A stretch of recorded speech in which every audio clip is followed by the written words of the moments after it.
last week I said on at $94 oil, I thought the risk was still skewed to the upside versus the downside. Here today, maybe it's a little bit more balanced, but I would still take the over versus the under.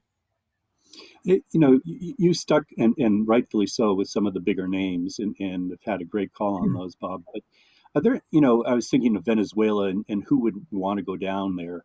Obviously, Chevron, as you've highlighted, is the big play there. But are there any wildcatters? I'm thinking of a Murphy Oil or a Magnolia Oil and Gas. Who would be willing to go into places like Iran or Venezuela and set up? Are there any others other than the majors?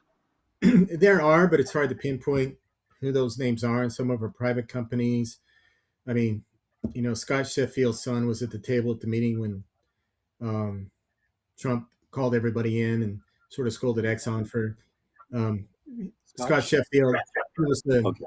CEO of Pioneer Natural Resources that sold to Exxon, but his son had a company that they sold to. So, the point is you've got some young entrepreneurs that are in there saying, look, give us a seat at the table. Maybe we can raise money to go down there too. So there are a lot of companies that could venture down there if they're willing to spend the money.